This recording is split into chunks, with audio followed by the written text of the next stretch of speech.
I get these types of questions quite a bit. How did you get started in real estate? How do I get started in real estate? How do I buy my first property? I've already talked about how I've been able to get started in real estate, so I will leave a link above and below to that video, and you can check that out later on. But in today's video, let's talk about how you can get started in real estate investing. And if you've watched some of my recent videos, you'll notice that I am no longer wearing glasses. I ended up getting eye surgery. I got PRK instead of LASIK, so it takes a little bit longer for my vision to heal, so things are a little bit blurry for me, and hopefully they're not blurry for you in this video. You'll probably also notice that I have a different background. I'm up at my sister's today, house sitting and pet sitting for her. I am Tiffany Thomas with WealthyTiffany.com, and I achieved financial freedom at age 38, and that was mainly through real estate investing. If you are looking to achieve financial freedom at a young age as well, hit that like button and hit the subscribe button, and we're going to dive right in. Before you actually buy your first real estate property, there are a couple of things that you want to have in order. The first one is having your down payment saved up. You'll want 20% of the sell price of the property that you are looking to purchase, especially if it's going to be a rental property. There are some exceptions to that, but I would definitely have 20% so that you know you'll be able to purchase your rental property. The second thing you'll want to have in place before purchasing your rental property is to have a high credit score. And why is this? Because the higher your credit score, then the lower the interest rate you can get on a mortgage loan. And when you are looking at taking out a loan for a period of 30 years, you want that interest rate to be as low as possible so you can pay the least amount for that property as possible. In order to get the lowest interest rate, you'll want to have at least a 740 for your credit score. And if you're wondering how to increase your credit score, I created a video for you. I will leave a link above and below in the description, and you can check that out later on. And let's take a look at an example. If you took out a 30-year mortgage loan and you got a 3% interest rate, then the total amount you would pay for a $300,000 home is $455,332, and your monthly payment would be $1,265. But if you didn't have a good credit score and you had to get a 5% interest loan, then the total amount you would pay for that property would be $579,767, and your mortgage payment would be $1,610 per month. The overall difference that you would be paying for your property would be $124,435, and the difference in your mortgage payment each month would be $345.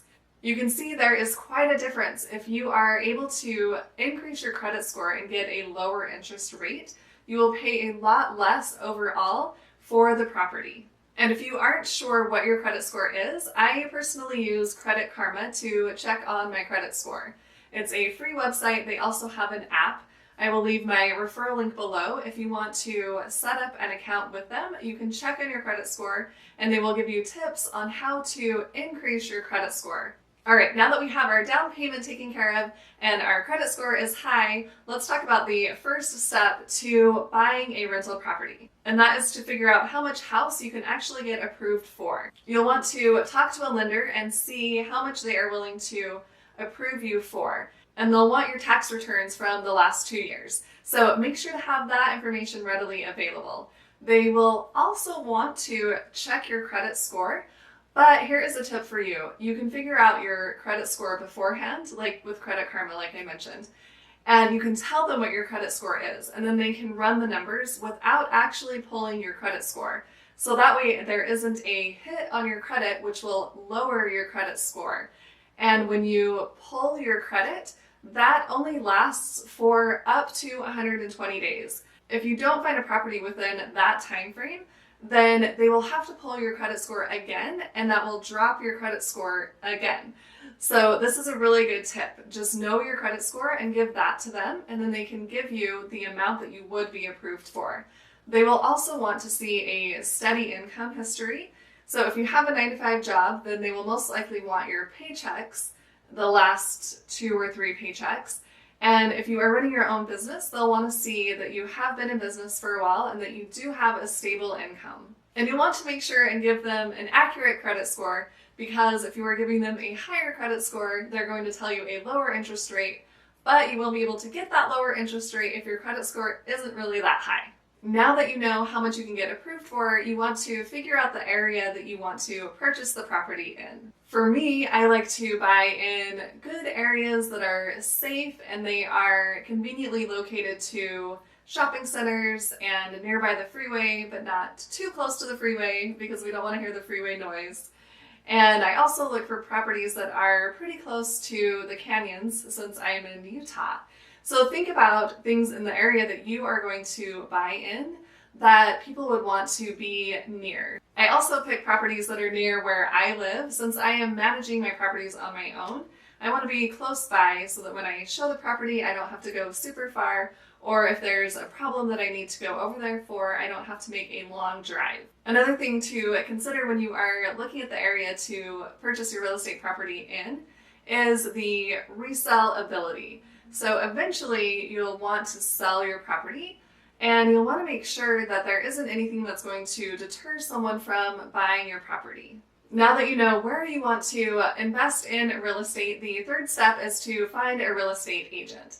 And I know a lot of people say not to work with an agent, but there are so many perks when you find a good real estate agent that I would recommend finding one. For me, I feel pretty lucky because I use my sister as my real estate agent, and she is a phenomenal real estate agent. Working with a real estate agent will make the process a whole lot easier because they have contacts that they can use, and that includes people that could inspect the property or even preferred lenders that they work with, a title company, or even contractors. They also know the prices in the area and they can negotiate with the seller's real estate agent. A real estate agent also has access to the MLS system, which shows all of the properties listed for sale. And using that system, they can set up hot sheets for you, and that just means they can look at all of the properties that are for sale in the area that you are looking for and in the price range that you are looking for. And then you can get listings sent to you, and then you can decide if you want to go see those properties or not. And of course, they can set up a showing for you of the property that you are interested in. So in my opinion, a real estate agent kind of smooth lines that process. And you can definitely ask people for referrals because you do want a good real estate agent, because that way they are going to have your best interest in mind. And step number 4 is to look at the properties that are in the area where you want to buy and within your price range. And I would recommend not looking at homes that are over your price range because you might fall in love with one of those homes, but you won't be able to afford it. And the homes that I look at now are different from when I first got started. I started with a 2-bedroom, 2-bath condo, which has been a great property, but now I look for a little bit larger property, a 3 or 4 bedroom home, because I like to rent to singles so I can rent out the rooms individually. So if I have a property with more bedrooms, then I can make more money on that property and I can have less maintenance.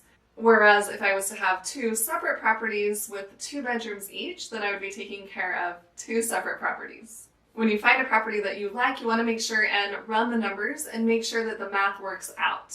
Having a rental property that breaks even if you're not making any extra, I think is still a good real estate investment because eventually over time that property will appreciate, it will go up in value, and rent prices will also increase over time. So if you are keeping that long-term mindset, then eventually you will be making money on a property that is breaking even right now.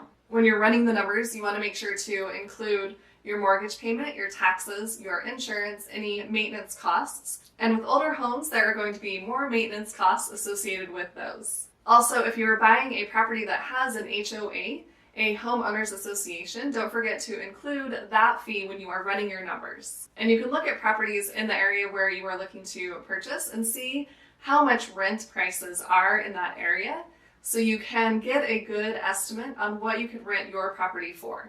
A great website to use is Craigslist.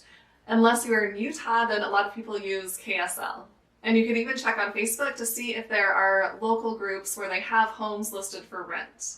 And when you are looking at running all the numbers, there are a lot of online mortgage calculators that you can use, and they can even look at your particular area so you can get a good estimate on what your taxes would be and what your insurance costs would be. And then once you found a property that you want to purchase, Step 5 is to make an offer on that property. And again, your real estate agent will be helpful because they can pull comparisons on properties that have sold recently in that area, and they can get a good idea on how much homes are going for. And I do realize the market is pretty crazy right now, so a lot of people are going over asking price, but that's not always the case. When I purchased my first rental, I ended up coming in under asking price, and they counter offered, so I came back with a little bit higher offer, and then they counter offered again, but I told them I wasn't coming up anymore, and they ended up taking my second offer.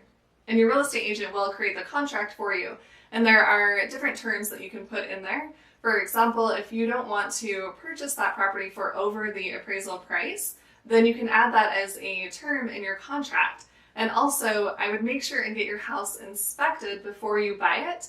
And you can add in your contract that if there are certain things that are wrong in the inspection, then you have the ability to pull out of purchasing that property. You can also ask the seller to fix some items that might be wrong once you get the inspection report back. That's what I did with my property that I purchased in 2018. There were some minor things that needed to be fixed, and so I asked the seller if he would be willing to fix those items, even though back then it was still a crazy market, and I had offered over asking price. But still, he was willing to fix those items, so it doesn't hurt to ask. Once you have all of the terms and conditions and you still feel good about the property, then you can make that offer. Once you make an offer, hopefully they accept your offer and then you can purchase the property. But it doesn't always work out like that. There's usually counter offers that will go back and forth.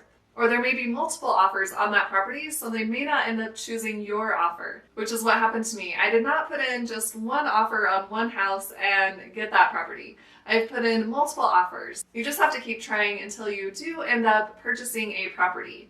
And sometimes they'll make your offer the backup offer. That's what happened with the property that I purchased in 2018. I was the backup offer, and honestly, I didn't think I was going to get it because there were multiple offers in on that property and things were pretty crazy in the market. But it turned out that the first offer ended up falling through, and they asked me if I still wanted to purchase the property. And of course I said yes. When investing in real estate, it is not a smooth path where everything goes how you want it to. Just have the expectations that you will have to look at multiple properties and put in multiple offers and receive multiple rejections. But keep trying and don't give up.